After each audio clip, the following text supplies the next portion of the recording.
This is part two in continuation uh, with my response to Mr. Hamid Mir's video talk to which I've referred. So, those who are entering now, please refer to part one. It's on my YouTube channel.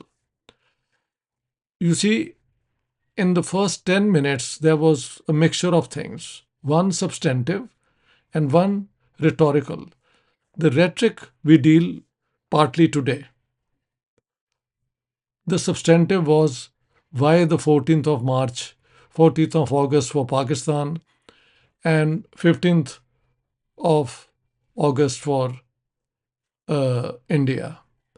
In my first video, I made one terrible mistake, and that was referring to this Chinese town, I think Denzing or whatever the name, where not 300 but 300,000 people were killed by the Japanese, mostly civilians and POWs. And overall, the Japanese killed anywhere between 20 to 30 million Asians. And anyhow, that I've already explained.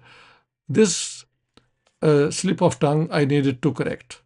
So now we go to the rhetorical things which Hamid Mir Saab has taken up. And of course, his allegation is that Jinnah was an anti-imperialist and the Congress leaders, including Gandhi, Nehru, Maulana Azad, Patel, you name them, were bowing down to British imperialism for favors. Very interesting. So if you look at those people who spent their lives in jails, I would be very interested to find out which Muslim League leader ever spent 1 minute in a British jail in opposition to British rule. Whereas the Congress leaders were in jail, Nehru for I think 11 years, some people count as 13 years, Gandhi for 9 years, Maulana Azad about the same time, and they all in opposition to British rule went to jail, and not for a second were the Muslims ever Muslim leaguers uh, suffering a term in jail. Let me quote, because it is so relevant to what I'm saying. What Jinnah himself is. In May 1947, Mountbatten first went to Nehru and told him that, look, Mr. Jinnah has showed an interest in joining the Commonwealth, whereas if India doesn't, then in case of war between India and Pakistan, we will be treaty bound to support Pakistan. So you better make up your mind. The British intelligence already had information that right wing of the Congress was in favor of joining the Commonwealth. Patel, Kirpalani and others, Rajendra Prasad. While Nehru and Kidwai and others, the left of Congress was opposing it. So he put pressure on Nehru. Then he went to and talked to Jinnah and said, Mr. Jinnah, I appreciate your interest in joining the Commonwealth, but be ready if your application is refused. Because if Pakistan joins the Commonwealth, and in case of war, we have to support Pakistan against India, that would be a problem because India, in that case, would lean towards the Soviet Union. So to Jinnah, he put, and what was Jinnah's response? And Hamid Mir Saab's attention, I especially want to draw to this. This is what Jinnah said. All the Muslims have been loyal to British from beginning. We supplied a high proportion of the army which fought in both wars. None of our leaders has ever had to go to prison for disloyalty. Not one member of the Muslim League was present in the Constituent Assembly when the resolution for an independent sovereign republic was passed. I have given the date 22nd January 1947. Not one of us had done anything to deserve expulsion from the Commonwealth. Will other dominions agree to us being thrown out against our will? Is there anything in the statutes of Westminster which allows you to kick out parts of the Commonwealth because a neighbouring state which used to be a member wants to leave? Mr. Churchill has assured me that the British people would never stand for our being expelled. So, Hamid Mir Saab, how do you explain Jinnah's or the Muslim League's anti imperialism as against the collaboration or the submission of the Congress leaders who spent years in jail and they led the freedom struggle? That's one point. But to put everything in context, let me go like this. How do I explain that there was a British Jinnah hand in glove against the freedom struggle? That's the point. So, what happens is that on the 1st of September 1939, the Second World War breaks out. On the 3rd of September, Great Britain joins the war against Nazi Germany. And in India, Viceroy Linlithgow commits India to the Second World War. At that time, the 1937 election had been held, and Congress had won impressively. It had ministries in 8 provinces, including the Muslim majority province of Northwest Frontier Province. And the Muslim League had been routed, especially in the Muslim majority provinces. In Sindh, where 70% population was Muslim, all the reserved Muslim states were won by the Ittihad Party and others. Zero for the Muslim League. In the Punjab, there were 84 reserved seats for the Muslims. And there was a landslide for the Punjab Unionist Party, which was an intercommunal party of Muslims, Hindus, and Sikhs. The Muslim League got only 2 seats. One, it later came down to one because Raja Ganzafar Ali Khan typically crossed the floor and joined the Punjab Unionist Party. In the Northwest Frontier Province, where 94% of the population was Muslim, the Muslim League didn't win any seat. In Bengal, where there were 114 reserved seats for the Muslims, the Muslim League got only 40. Elsewhere in the Hindu majority provinces, it did well in some places. But that's all. It was rejected by the Muslims of those times.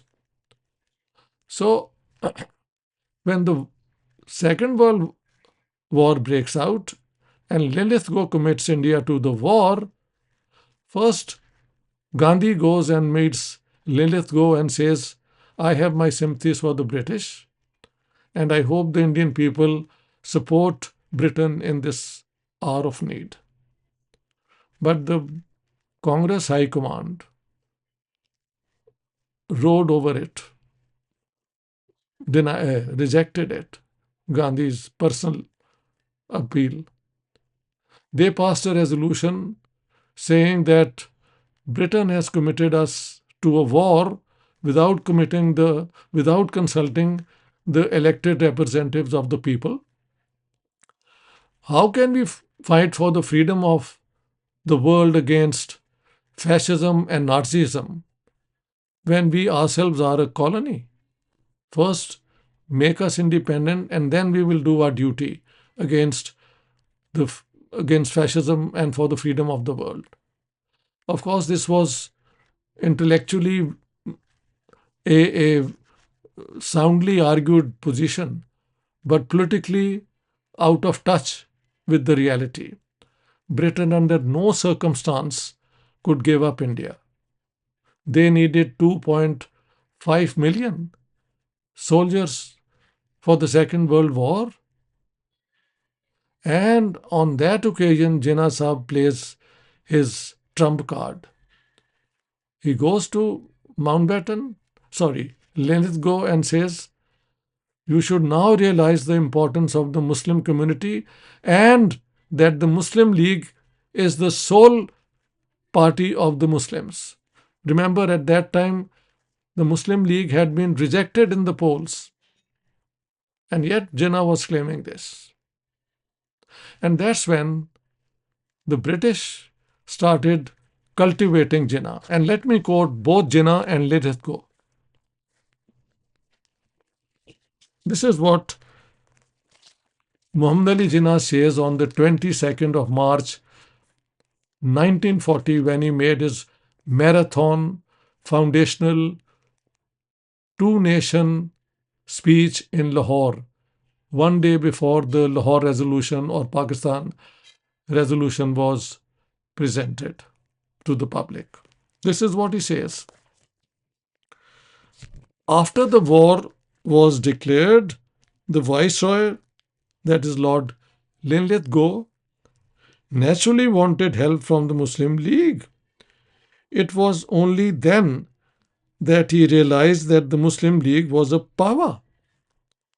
For it will be remembered that up to the time of the declaration of the war, the Viceroy never thought of me, but of Gandhi and Gandhi alone.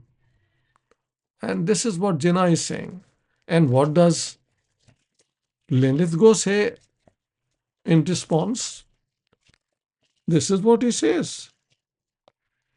Jinnah had given me very valuable help by standing against the Congress claim, that is, to represent all Indians on the basis of the 1937 elections.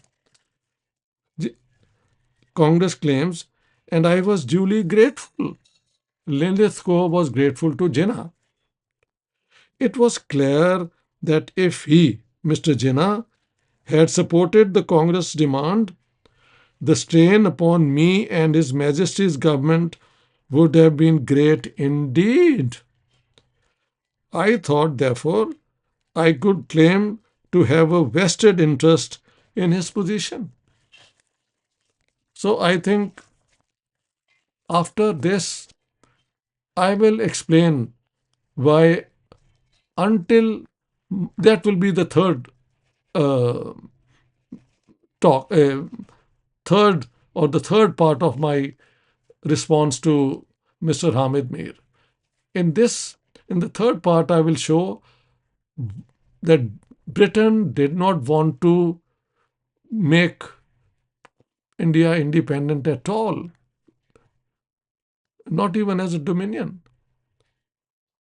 But then it came up with the Cabinet Mission Plan, and the Cabinet Mission Plan was a plan to create such an India which would be always dependent on Great Britain to sustain itself with a weak center. That will be the third video.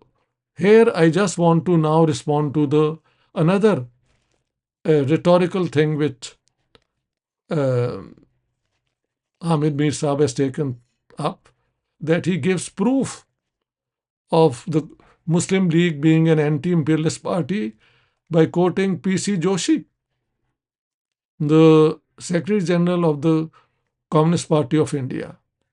Actually, the real theoretical paper is that by Dr. Adhikari. In 1979, I took a letter from the greatest communist of Pakistan, Dada Amir Haider, for Sohan Singh Josh in Delhi. And I went to the Communist Party of India office, and hurriedly they took me to Sohan Singh Josh. Sohan Singh Josh was the leader of the Communist Party in Punjab before the partition and a member of the Punjab Assembly. The only member who used to come on a bicycle. All other were Nawabs and rich people. Anyhow, next to him in the next room was Dr. Adhikari. At that time, he had lost his eyesight. So I didn't talk much to him. He was in a very bad state. Anyhow, this is true. There is this Adhikari thesis supporting uh, the demand for Pakistan, even saying that Pakistan is an anti-imperialist party. But my friend, what did Jinnah have to say about the communists? That's the main thing. What did Jinnah have to say?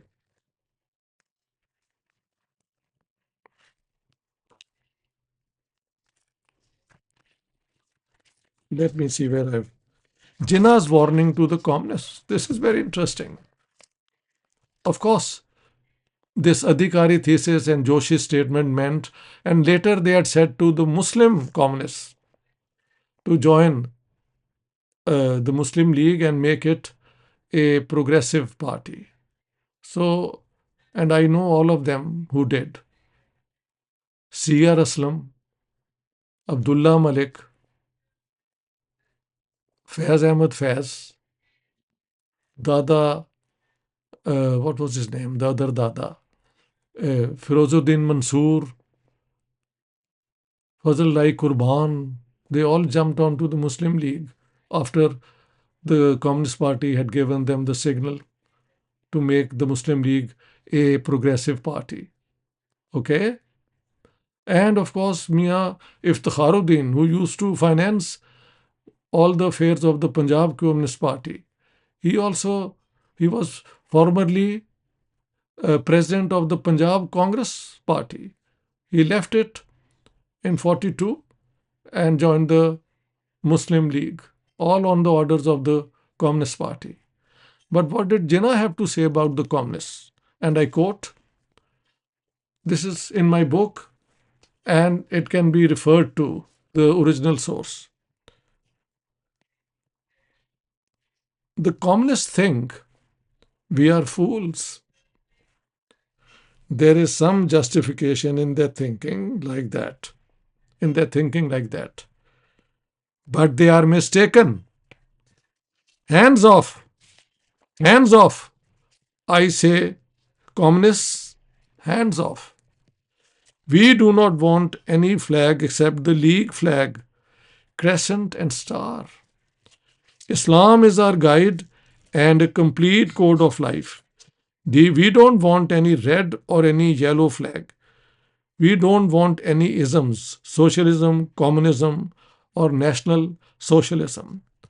You see, I have talked to all these communists after Pakistan came into being, how they were hunted from day one. Hunted really by the Pakistani intelligence and police. So, what happened to the communists who supported the Muslim League is a very tragic thing. In a forthcoming book, I'm going to take up all this. But today, I'll just end here. I just wanted to respond to these two main things about Muslim League being an anti-imperialist party and the Congress party being a toady party of the British. I've quoted Mr. Jinnah denying that and expressing his loyalty to the British, and about the communist decision, which was I've analyzed it from a Marxist point of view in my book on Jinnah. I need not take it up here. It was a contradiction of Marxism from Marx down to Stalin, what they did. Anyhow, that's a different matter. But Jinnah hated communism.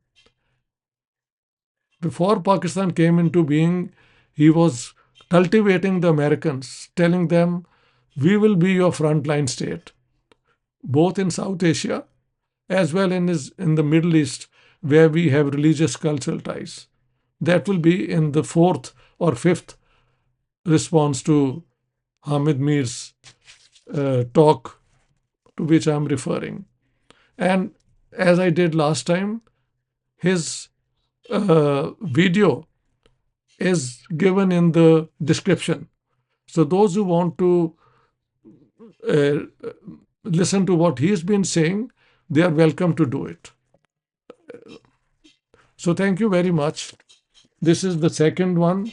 The third one will be ready in a day or two. All the best.